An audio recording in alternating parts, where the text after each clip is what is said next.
I'd rather be flying types. It is Captain T with the Pilot to Pilot Network. Hey, it is a mostly muggy, sticky, breezy day here in Michigan. Hazy. I don't know what the humidity is, but it's got to be over 80%. It's really sticky.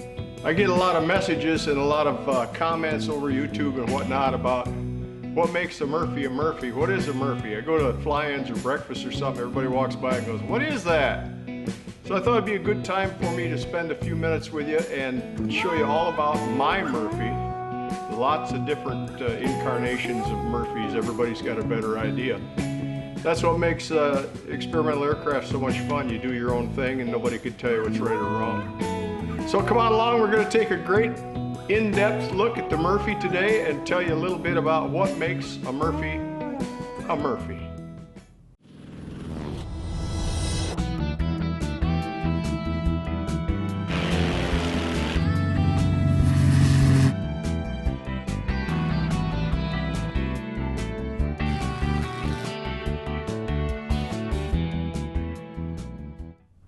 Murphy Rebel. This is a Murphy Aircraft Corporation Limited kit plane made in Chilliwack, British Columbia. Now, what does that mean to us experimental aircraft builders if you buy a kit plane from Canada, British Columbia? Well, what it means is you get to pay import tax on it because the United States government thinks you're having way too much fun and they should have some of that money you're spending. So be prepared to pay some taxes.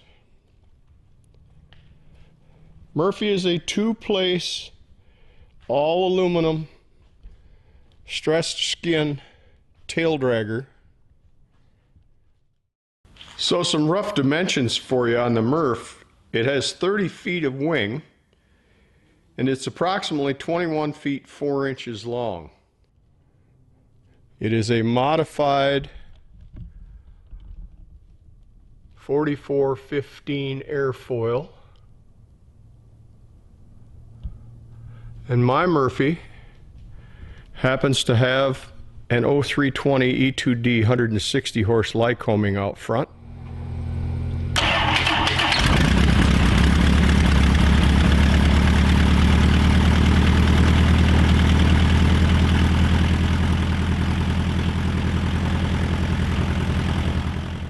Prince 7447 prop. What does that mean? Whoa, that means for every turn of the screw we go 47 inches forward. So you can do the math at 2400 RPMs. But the short version of the description of the Prince P-tip prop is that it'll get you off the ground in great shape, but you aren't going to set any speed records for cross country. So while Murphy builds a pretty adequate little short field takeoff and landing airplane, I'm not sure that it actually fits the category of STOL. I mean, the performance is pretty darn good and it's got some STOL-like features, but I don't really consider it a STOL aircraft. Part of the performance that we get is due to this Prince P-tip propeller. It's a maple carved propeller wrapped in carbon fiber. And the beauty of this thing is that the tip flexes as much as 4 inches. So on takeoff and climb, that tip is forward, effectively changes the airfoil. You get more of a climb prop situation out of it. When you reach equilibrium and level off, the stresses change, the tip comes back, the airfoil shape is again changed, and you got more of a cruise prop. Genius. The Murphy has spring steel gear. Now the earlier ones had traditional style braced tubular gear. Somewhere along the line they decided to put spring steel gear on it, and it mounts in the traditional fashion. It just bolts on with a yoke around it to hold it in place for adjustment for toe in and toe out so that your aircraft tracks straight. Those of you who have followed the saga of the resurrection of the Murphy know full well that the cowling was a major disaster when I got it, and that has all been reworked You can see the old videos on it, but completely new bottom relief piece on the cowling, new air intake around the air box, and then the top also got reconstructed. This area here, all brand new, both sides.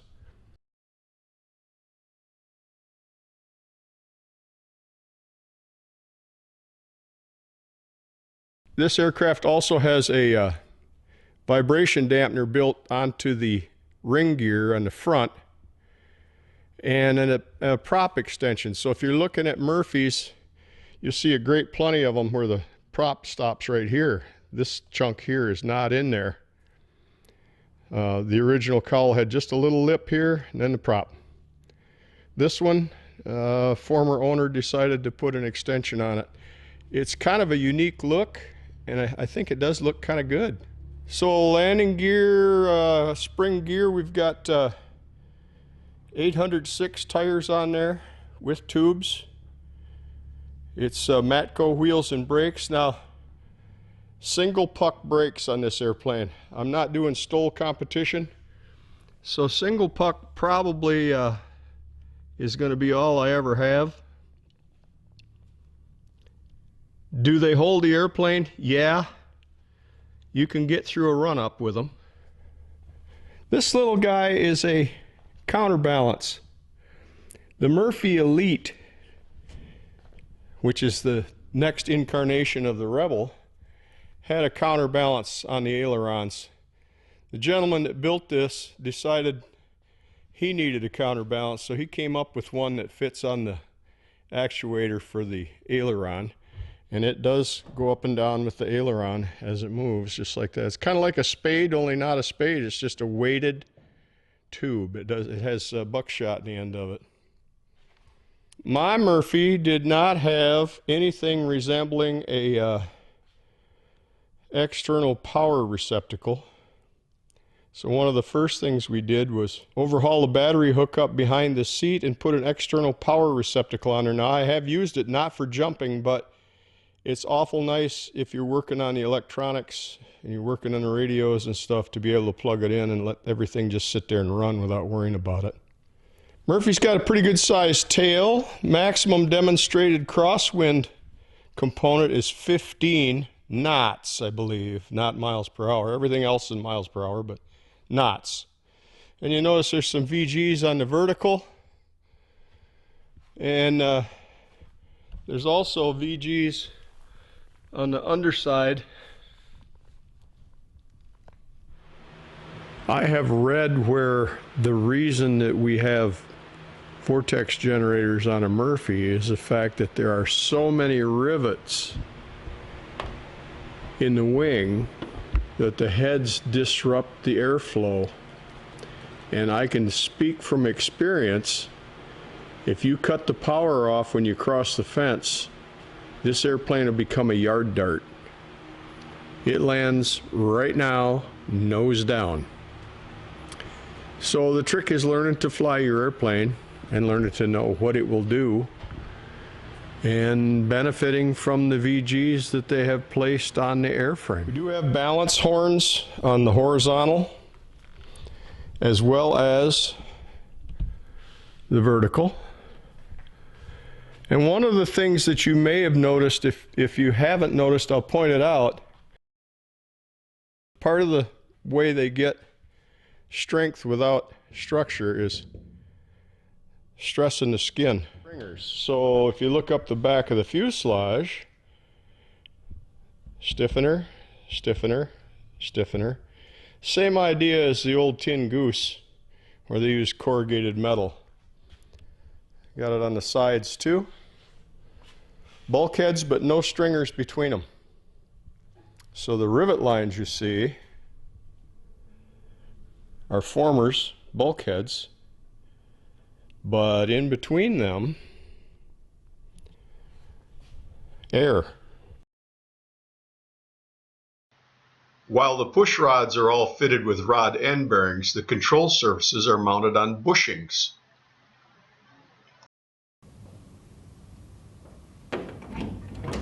One of the real treats on a Murphy are these great big doors with the windows that fold down and clip in. You can fly it with the windows down, both sides. Plenty of AC at about 4,000 feet. Got a cute little latch in here. Great big door that opens up. Lots of easy access.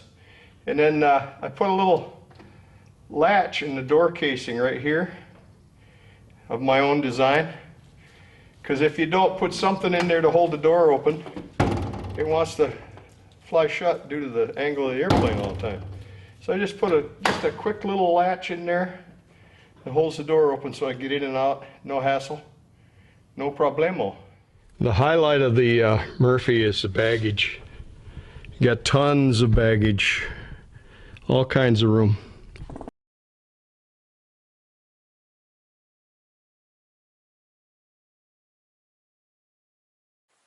So of course the Murphy is equipped with control sticks, no yoke, and the instrument panel is about a yard in front of the pilot, so you have to slide your seat up to be able to reach it. Got brakes on the pilot side only, no brakes down there. Got my Garmin inReach hanging there on the panel where I can reach it. Up here is the flap handle. A lot of talk about flap handles and their placement and how they operate. This one's pretty simple. The flaps, I do have drooped ailerons, but the flaps are independent of the ailerons. So you see this guy right here goes out through the wing root, runs an actuator or bell crank in the wing. So you unlock this and pull it, and you can see it. That's the way it works right there. And then you lock it in. Now also for convenience, we got a handy dandy little telltale right there. Tells you where you are. We're at 0 now. We can actually reflex those flaps 6 degrees. And we can also reflex the flaperons 6 degrees. Ho ho! What do you think about that? Or we can droop them 6 degrees. So flaperons are down, flaperons are neutral. Cool beans, eh? So instrument wise, pretty standard layout. We did add a MGL engine monitor. When I bought the airplane, it did not have decent instrumentation for engine monitoring. It has an old, outdated Bendix 60 GPS comm, which I have done nothing with. The comm works fine. Transponder KT76A, just replaced that for the second time. It's a good thing there's a lot of them around. And then I got a Garmin Aria over here for primary navigation. I need to put it on an angle, it's a little hard to see. Fuel gauges are in the corner. This is my MGL here. I'm very proud of this. This is a nice little unit. Time 32 hours until we meet again. But everything you need on an MGL, that's a nice little unit. Cylinder head temperature, oil pressure, oil temperature, RPMs, voltage. It'll also do exhaust gas. It'll also do fuel flow.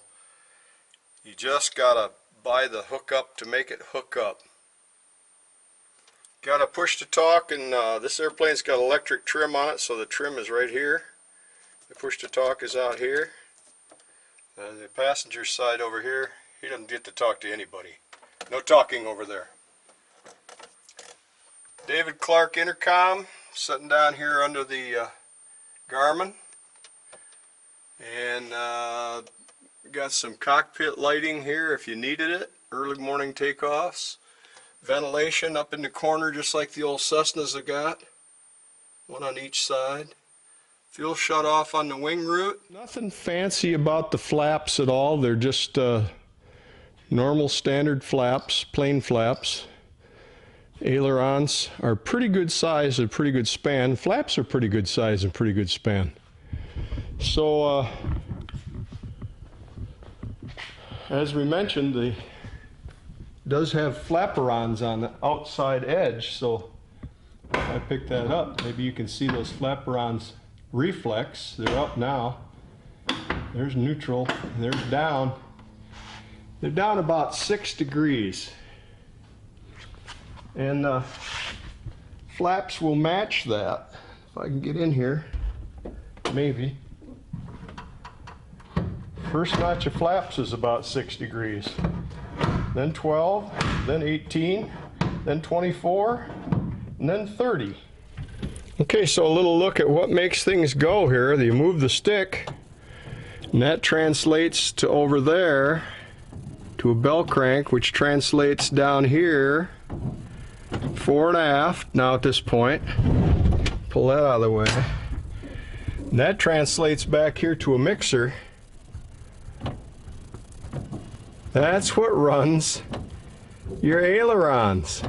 So here's a little look at the mechanism here that runs the ailerons.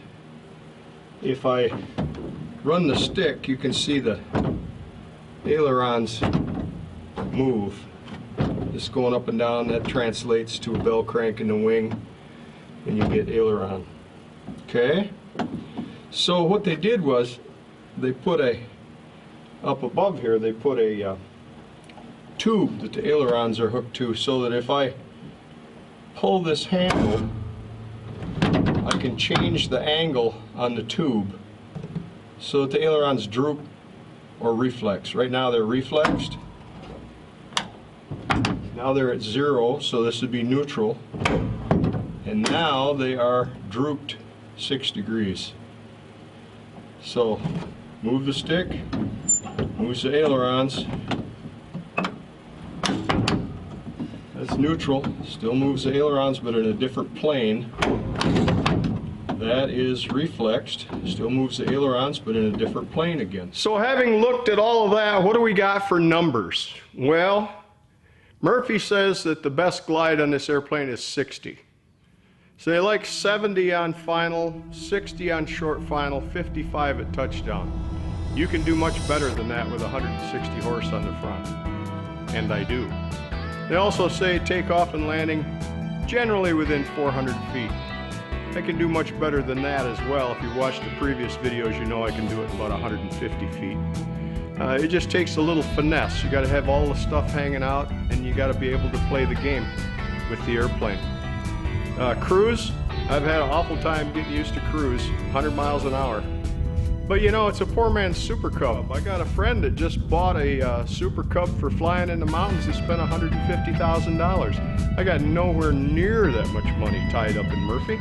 It operates just fine off short, rough, gravel, sod strips. I don't have any problems. I'm probably not going to fly it in the mountains anyway.